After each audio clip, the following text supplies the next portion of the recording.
It all started when September 11 happened. Trust me, this is relevant to the 2003 Patriots. But the 2001 Patriots were supposed to play against a hapless Panthers team that ended up 1-15. Instead, that game was postponed to week 17, and the Patriots faced a solid 10-6 Jets team, which they barely lost to. During the second half of that game, Drew Bledsoe was horrifically sacked by Mo Lewis, paving the way for one Thomas Edward Patrick Brady Jr., a relatively unknown 6th-round draft pick, to start and be the starting QB of the Patriots for most of the following 2 decades.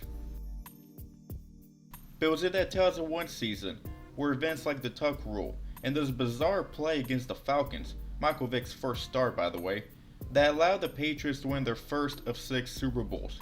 A dynasty, and arguably not even just one dynasty, as the 2000s and 2010s Patriots, who each won 3 rings in a 5-year span, were very different teams outside of these 3 constants. The constants being arguably the greatest coach, arguably the greatest quarterback, and arguably the greatest owner in NFL history. But were all 6 teams the same? Besides being champions, not quite. Some were more convincing than others. The 2004 and 2016 Patriots are on a tier of their own as all-around dominant forces. The 2014 and 2018 teams were also pretty well rounded, but both required a few lucky breaks to secure the Lombardi. Same for the 2001 Patriots, but at least that team played like an 11-win squad in the regular season, which is exactly how many games they won. You know what team also played like an 11-win squad? The 14-2 2003 Patriots, perhaps the flukiest Super Bowl champ ever. Welcome to my channel. My name's CyberTV, but you can also call me Kevin. In this video, I wanted to provide a 20-year retrospective on the 2003 Patriots, as this week is the 20-year anniversary of their legendary Super Bowl win. A team that dominated the win column with 14 wins in the regular season, but in terms of actual domination, as in margin of victory and adjusting for opponents, they were middle of the pack at best, more in line with the 2007-2011 Giants than other 14-2 champs like the 2004 Patriots or the 1989 49ers. But before going further, how did the 2003 Patriots came to be? After the 2001 championship, the 2002 team you could say regressed back to the mean, finishing 9-7 and barely missing the playoffs for the only time in Tom Brady's career as a starter. The 2003 season started off with the Patriots releasing fan favorite Larry Malloy for salary cap purposes, a move that angered the fan base and the players. Malloy was traded to AFC East rival Buffalo Bills, and he probably contributed to the beatdown the Patriots experienced in Week 1, a 0-31 drubbing, one that looked like a bad sign going into Week 2, but proved to be a fluke just like the rest of the season. The 2003 Patriots then won their next 2 games, barely lost to Washington, and then proceeded to never lose a game the rest of the season, including the postseason. Again, they finished 14-2, which from the outside would make one believe that they were an historically great team, but not quite. In terms of SRS, which adjusts for margin of victory and opponents, the 2003 Patriots had a 6.94 SRS. In the Super Bowl era, that would rank 36 among the 52 teams that have won the Super Bowl. Keep in mind, only 12 Super Bowl champs had the same or higher winning percentage. So how was this team able to win 14 games in the regular season and 17 overall despite not being a truly dominant team? And why am I even talking about it? Well, it started when I decided to watch as many of the early 2000s Patriots as I could during the pandemic. And when watching the games and reading the comments, I kept noticing one particular user that kept insisting that the 2003 Patriots were the flukiest team he's ever seen. And sure enough, after watching a few games, I began to see what he was seeing. They were definitely not the flukiest team I've seen. That belongs to the 2011 Broncos, who deserve a view of their own one day. But as a Super Bowl team, I was blown away by the ways this team just kept winning games in both the regular season and postseason. Many of us know about Brady's luck, especially come playoff time, but how much of that was on display in 2003? More than usual. And also, I would consider that blowout loss to the Bills to be a fluke too, because even though this team did not dominate the way their 14-2 record would suggest, they were also very competitive outside of their 2 matchups against the Bills. So anyway, let's look at some of the wins. Against the Eagles, down 3-7 early in the second, the Patriots' drive nearly stalled when Brady threw a dropped interception near the end zone. On 4th down, the Patriots botched the field goal attempt, and the Eagles got the ball at midfield.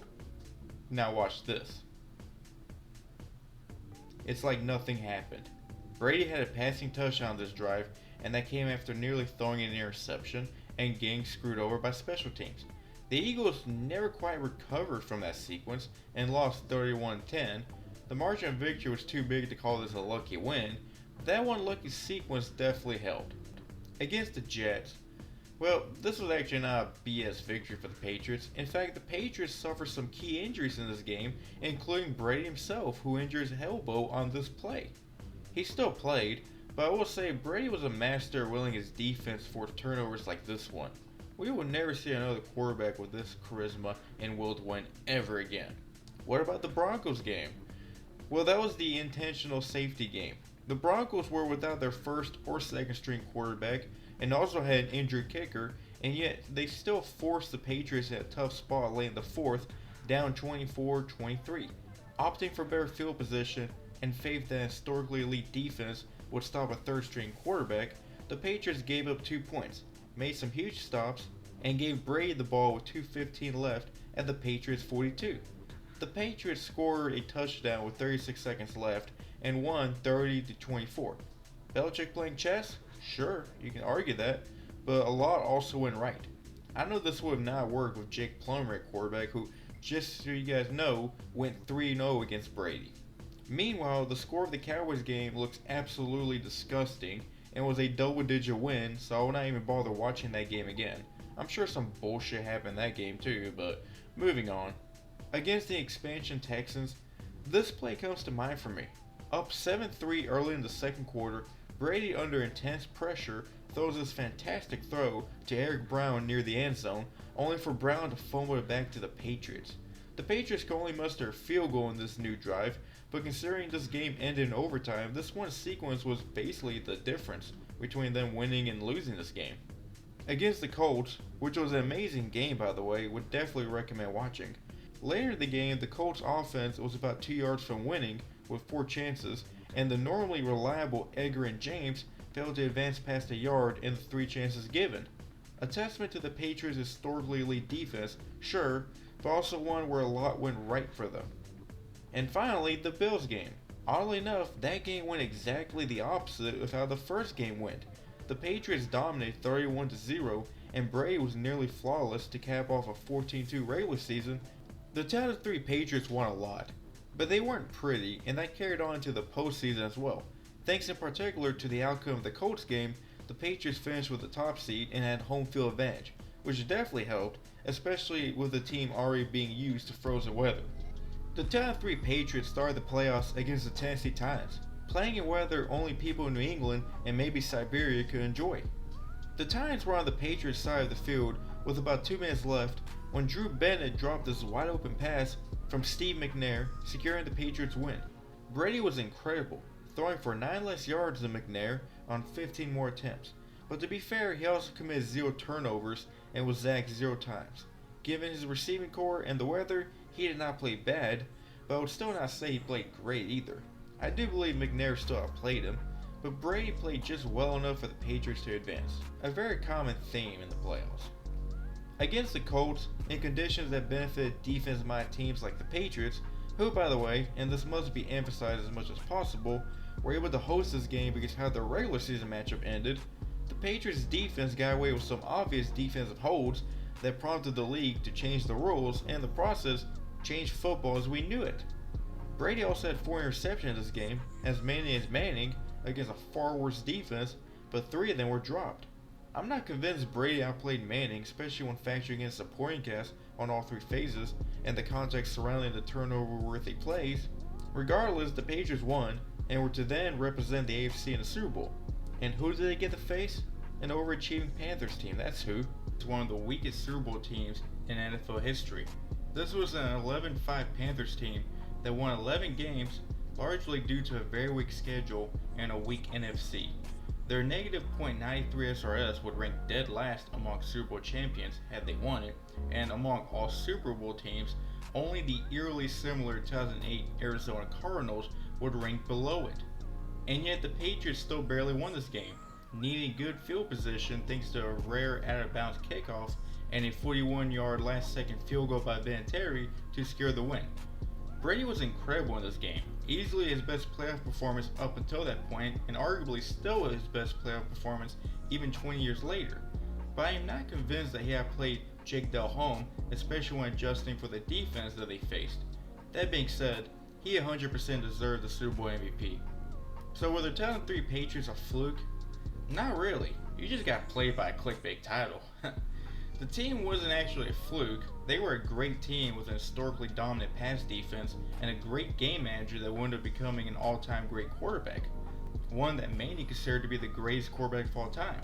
They were coached by a defensive mastermind in an era where defense was more important than offense, and they won through concepts that have always been effective even in today's NFL: strong defense, strong play in the trenches, and reliable quarterbacking. But in contrast to other Patriots championship teams, and really most championship teams, they were closer to being middle of the pack than the dominant profile of a team that won a combined 17-3 in 2003 and 34-6 in a 2-year span. Really and truly, I just wanted people to know how lucky Brady was that season, because I really mean it when I say that a ton of quarterbacks could have won with that team. A pass defense that elite, especially in that era where defenses were still allowed to be very physical, is an easy bet to win it all. So this is my analysis of the often forgotten but historically relevant 2003 Patriots.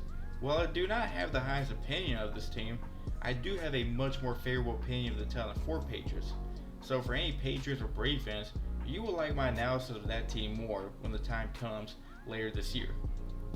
For everyone else, hope you enjoy this. Follow my channel, give this video a like as it will help the algorithm out, and I am out.